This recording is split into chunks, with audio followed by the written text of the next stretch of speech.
The Keystone Sports Network presents It's All Blue and White with Kendall Skalicki.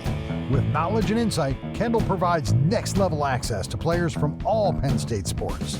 Here's Kendall.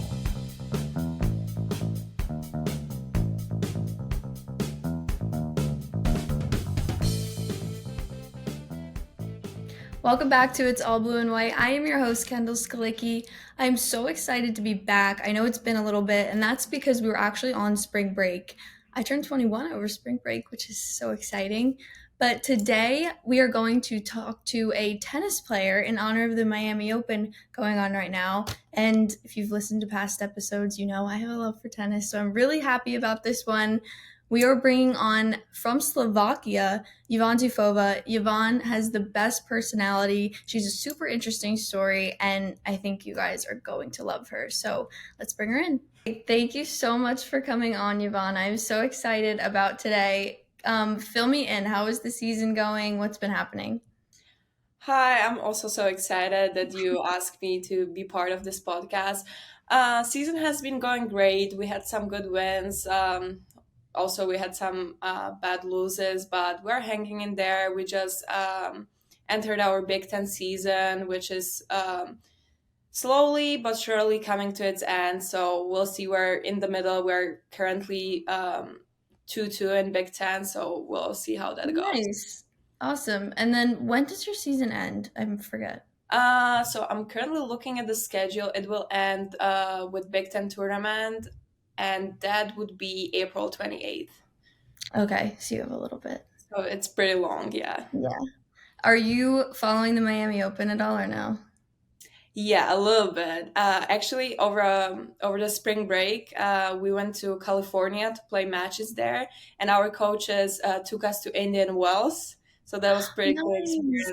Who did you see?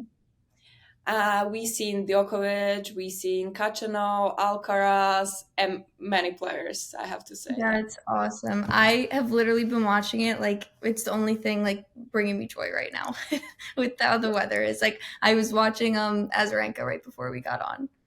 Yeah, Azarenka is one of my favorite. I also like Sabalenka, but I think she just lost yesterday. Yeah, I like her too. That was such a shame. What about March Madness? Do you follow March Madness or no? Just a little bit because I Okay. know we didn't get into NCAA tournament. So Yeah. I used to be bigger fan last year, I would say. This year, I'm not following at all, I would say. Yeah, that's okay. It would be so much more exciting if we were in it. Yeah, I know. So then getting into more about you, I want to go back to the beginning. You are from Slovakia. What was your childhood like? When did you get into tennis? Yeah, so growing up, I was a really hyperactive kid. Like my parents basically couldn't handle me at all. I tried every single sport from basketball to track and field, tennis, like literally every sport you can possibly think of, and anything could get me tired. Like my parents were almost delusional. I was 2 years old when my mom begged someone at some tennis academy to take me, and they were like, no, she's too young. Like, we can't do that. 2 years old, like she's a baby, like she has her knees, like we can't do that. My mom somehow begged him, and that's how I got into tennis. And that was the only thing that could uh, get me tired a little bit, so my parents could relax a little bit. So they were like, okay, let's stick with tennis. But growing up, I was focusing mostly on tennis, basketball, and skiing. And Oh, then when wow. I was 12, 13, I think I had to decide which sport I'm gonna fully go into. So my basketball coach was trying to beg my mom like to make me stick with basketball, but I was always very, very individual player. Like I didn't like Mhm. team sports as much. I wasn't a fan. I remember I was pretty good at basketball too, but if I lost, like I would get so mad at my teammates. Like I was very just like individual type of player. Yeah. So we decided to go with tennis, and that's how I got into it. I wasn't as good. My technique wasn't really good. Like there were a lot of things to fix.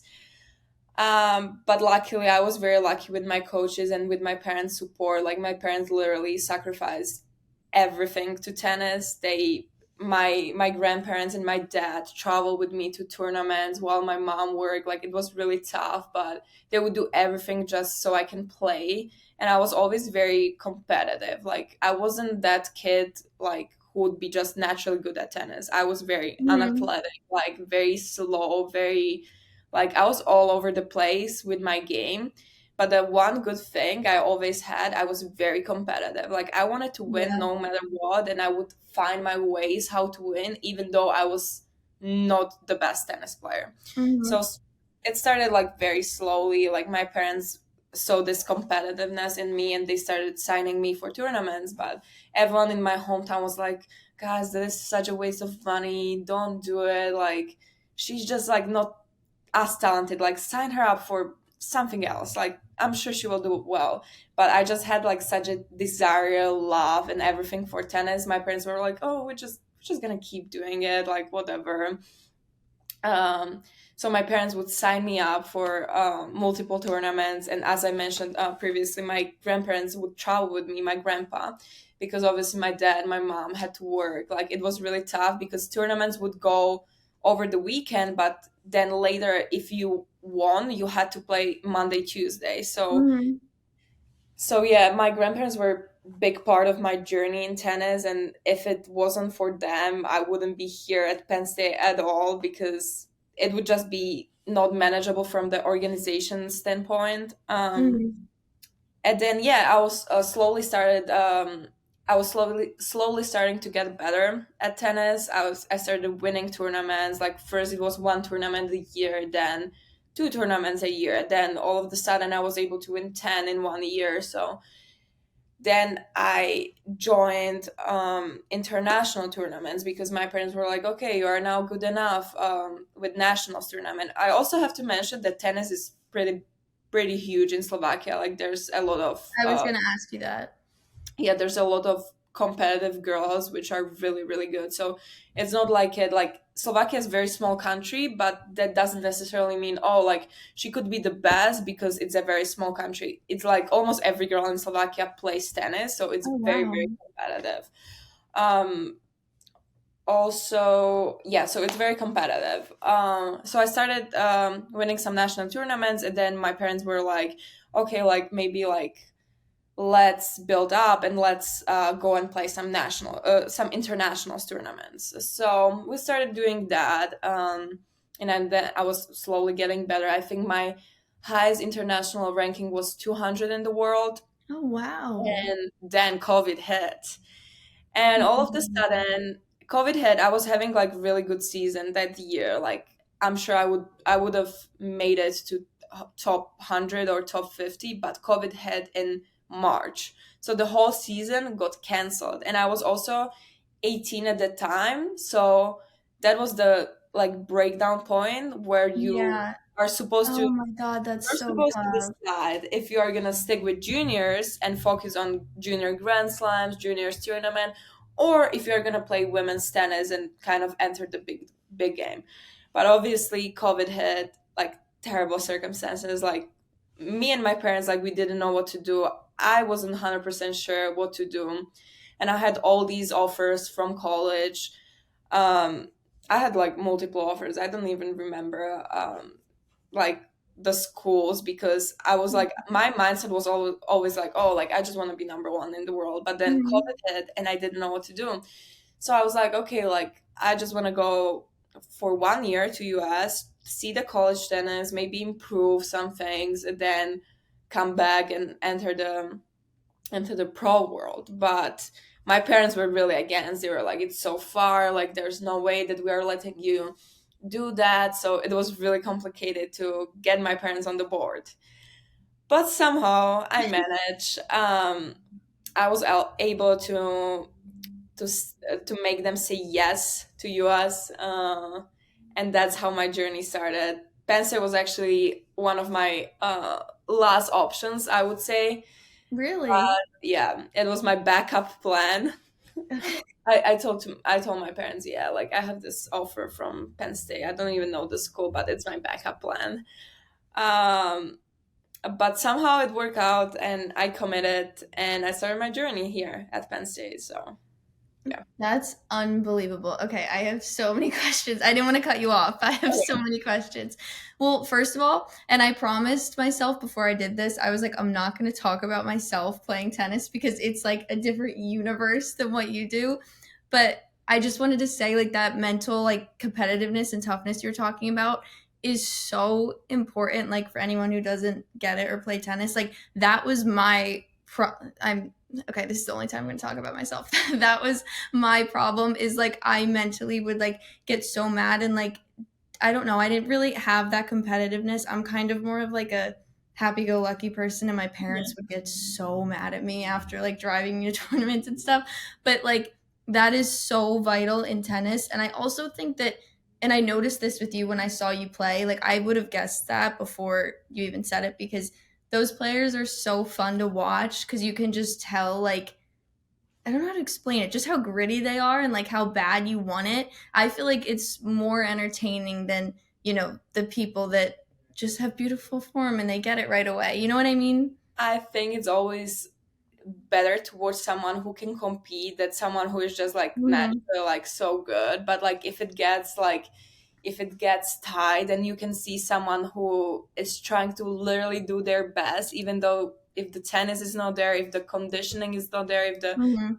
like physical circumstances is not there, like, but you see someone grinding out there to do anything possible just to win. I think that's what can get a lot of fans and a lot of spectators. Yeah, So yeah. absolutely. And I mean, that goes for any sport, I feel like, but obviously, especially in tennis, because when you're playing singles, at least you don't have anyone to fall back on. It's all on you. So if you let it go for a few minutes, like the match is going to be over. But on the mental toughness topic, how do you cope with it like on and off the court? Because obviously it can be like super straining, always having all that pressure only on you. It's really tough, but I said like I had really good environment growing up. Like my parents never put any pressure on me. My parents would be like, whatever, you won't win, it's okay, like we'll improve. Obviously then when I got better, the pressure circumstance it kind of shifted a little bit. Hmm. But I think what was the most important thing when I was growing up and when I was in very important age, like let's say like 8 to 12, my parents were like, let's just enjoy the game, let's just do this, like they wouldn't put any pressure on me, and I think that was really important for me. Meanwhile, like I knew some girls from back home or from international scene, and their parents would put so much pressure on them, telling them you're gonna be number one, you're gonna win this, you're gonna win that, and they came on the court shaking, Yeah. couldn't win a match. So I think like having my parents by my side was a huge like clutch and For lot, sure. because they would treat it as whatever happens happens, and I always had that mentality. Like I always had something inside of me that would push me, but my parents never had to push me. And also another thing was I always enjoy tennis. I just Mhm. like live love tennis, like that's just like my thing. Yeah, and that's so important what you were saying about your parents because it's like obviously in any sport there can be crazy parents, but if the kid doesn't want it, that you can be as on them as you want, it's not going to happen. And I think that's so awesome and important. And I think that says a lot about you because from watching you and talking to you, I feel like you always give 100%, but then you're also like have this calmness about you and like this humor about you, and I think that's also so I have, important.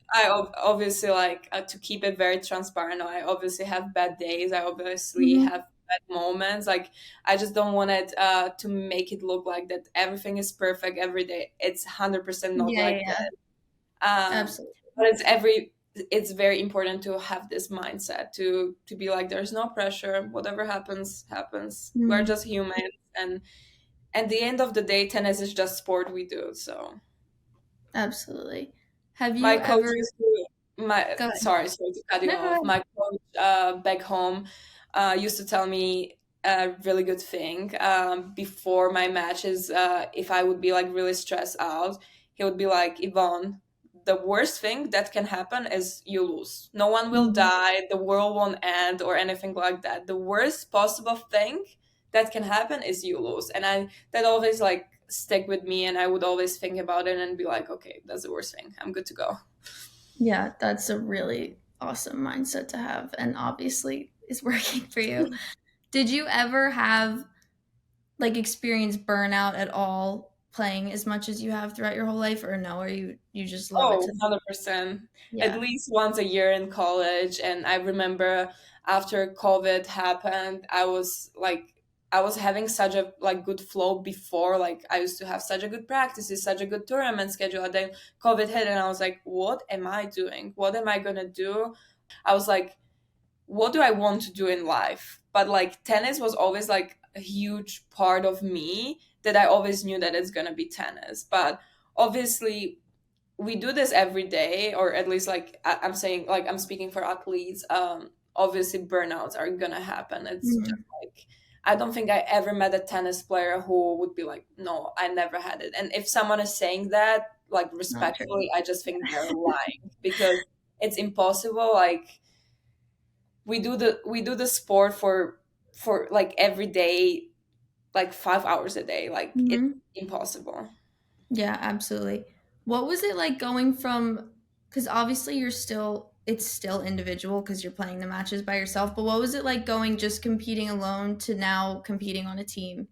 Oh yeah, so that was a huge challenge and adjustment for me, because obviously I was coming here to US with mindset, I don't care about the team, like Mhm. I just want to play for myself. I remember my freshman year. Oh my God, it was a huge adjustment. I remember I came for first practice, or it was like first week of practice, and it was Saturday and we were supposed to play matches. And I was like, okay, so my goal is to win every single match here. Like that's my goal. Like I didn't know anything about lineups in tennis, or in college tennis, I mean. I didn't know anything about So college in at did all. so in school you guys didn't have a team, I'm No. assuming? No. Okay. I've never been on a team. I never played for team. I always played only for myself. I Okay. never even, like I played doubles before, but not as much. I never really enjoy it. Like Yeah. it was just not my mindset at all. So I came for first week of practice, and it's Saturday and we're playing matches against each other. So I'm winning, everything is fine, and like I'm smacking the girl like it was like 6-0, 2-0. And the girl, the old teammate of mine, she goes, "Here we go, Yvonne." After I just hit return, and I'm thinking to myself, "Oh my God, is she stupid? Like, why is she cheering for me? I'm the one winning. Like, why would we? Why would you cheer for someone?" I just didn't get the mindset. And then obviously going like forward, being part of the college team, like I was just like looking around and everyone would cheer for me and I would be mute. I would be like, why are these people cheering for Yeah. me? Like, "Let's go Yvonne, here we go State." I'm like, why are they cheering? Here Like we I go, would be so state. confused. I would be so confused about this. And then coaches called the meeting with me saying like, listen, if you're not gonna cheer, like you won't be able to be on the team. And I was like, Oh, what do you wow. mean? Like I'm explaining them my mindset, like why would I cheer? They started laughing. They're like, obviously I was very lucky with my coaches. They obviously understood like my huge adjustment that I had to Mhm. make. So I was very lucky, I have to say.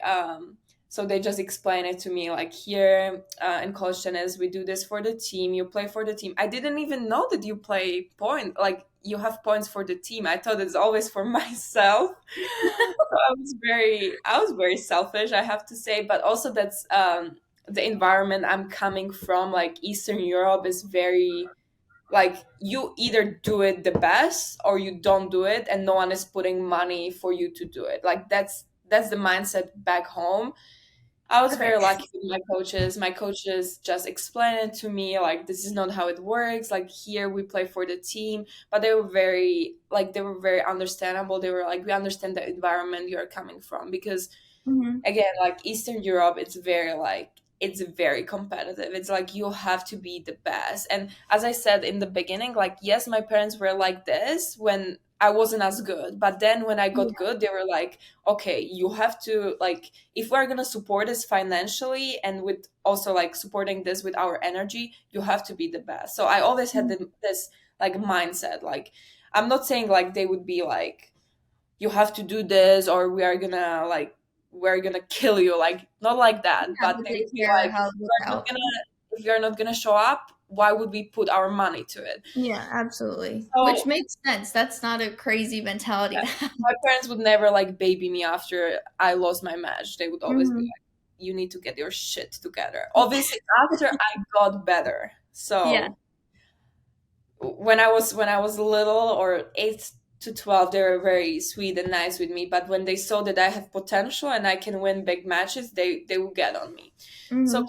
coaches really understood this. They just told me that they told me, listen, Yvonne, if you are not gonna cheer for your doubles partner, you're not gonna play doubles. And I was like, oh, that's awesome, because I didn't want to play doubles. I just wanted to I play don't like it singles. anyway. Oh my god. I just wanted to play singles. So I said, "Oh, that's awesome. That's my goal." And they were like looking at me, and they must have been thinking to themselves, "What the heck is going on with this girl?" So I was like, "Oh, that's awesome. That's my goal."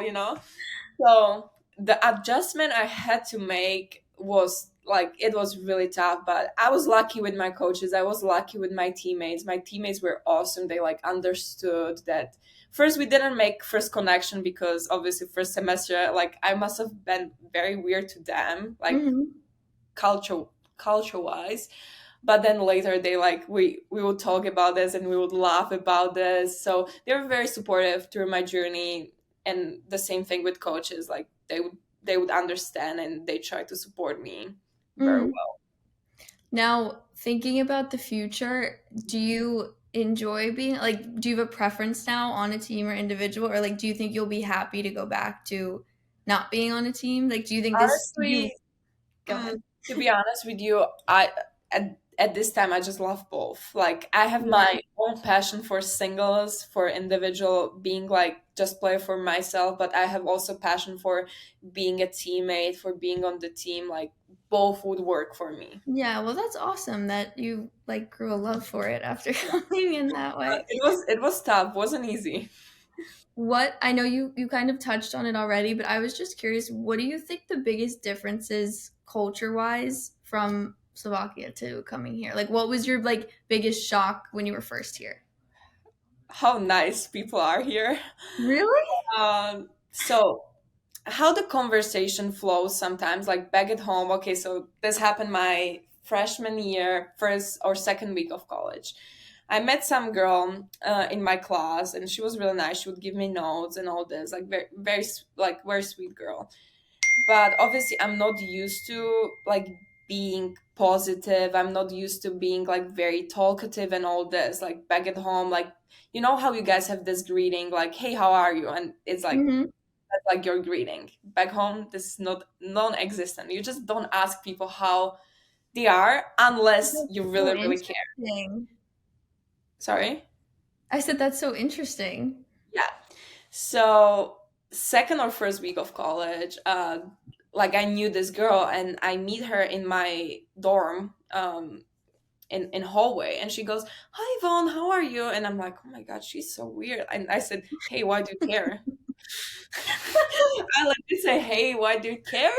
And it was just so awkward. So she laughed. Oh, I don't think she got it, but yeah, it was weird. Then another thing is, at school they don't teach you like the hangout English. They teach you million tenses. So the English part was really tough too. Like obviously, like English is not my first or second language, it's actually my fourth language.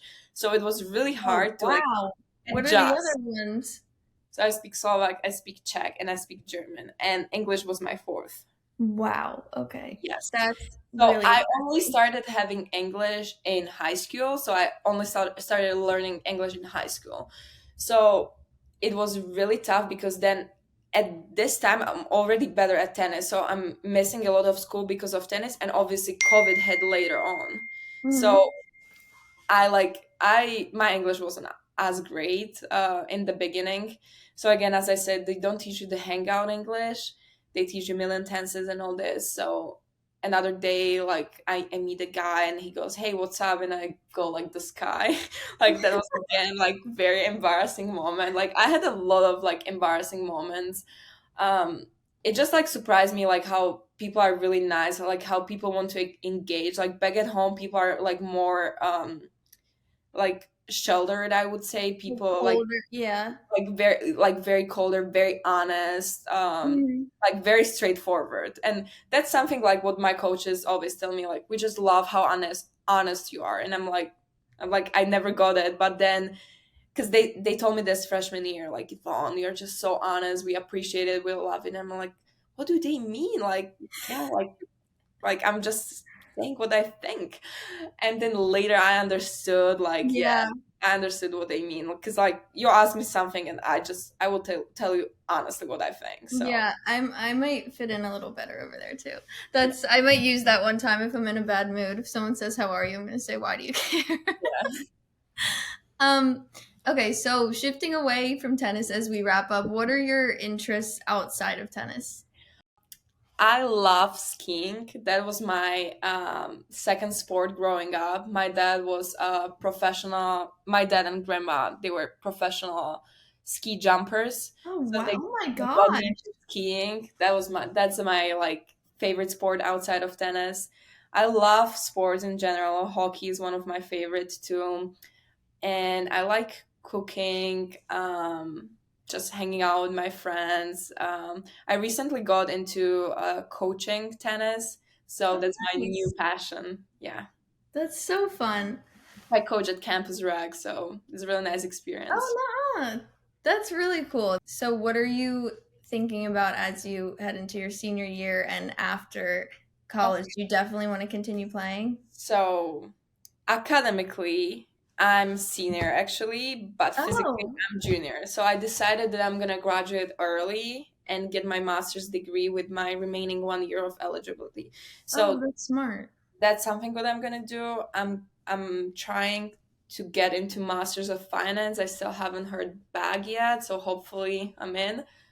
Um, and yeah, like I would love to try a pro, but also I think I'm gonna be really, really tired, and I will like to focus on having my own career and having my own family too at some point. Because I also have to say that it is really hard for a woman to play professionally, because I think it is easier for a guy to play professional tennis because they can start a family anytime, but for a woman it is hard. And since I always Absolutely. had strong family values, I would like to focus on my career, maybe having family later. But we'll see where life Mhm. brings me, and I'm definitely open to every option at this point. I have one more question about that. Do you ever see yourself living over here? Are you will you be ready to get back home, do you think? Uh, Honestly, like my freshman year, if you asked me this, I would be like, no.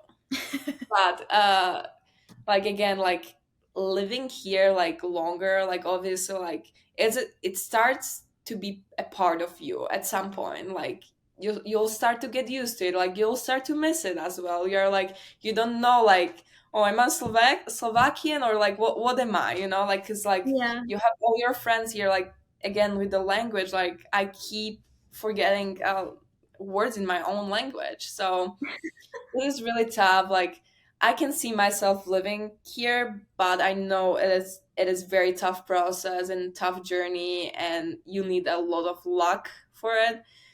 But if I got a job offer, I would be open to stay here. Mhm. Well, that's awesome, and it's so cool that you've gotten to experience both cultures to the extent that you have. I think that's really neat. It And is. then lastly, I like to end with this question. What would your advice be to a young girl who's playing tennis and looking to continue to play? Um, yeah, this is a really good question. I would say just be yourself, work hard, do 100% every day, and don't compare yourself to other people, and you'll be fine. Absolutely. Well, I wish we had more time because I actually have so many questions for you, but thank you so much for coming on. Your story is so unique and interesting, and I love learning about you, and I cannot wait to see what you do. And I honestly want to have you on again because I have so many questions, but thank you Same. so much. Anytime. Anytime. That wraps up this episode. Thank you so much for tuning in. Yvonne is the best. I hope you enjoyed learning about her as much as I did, and I will see you soon.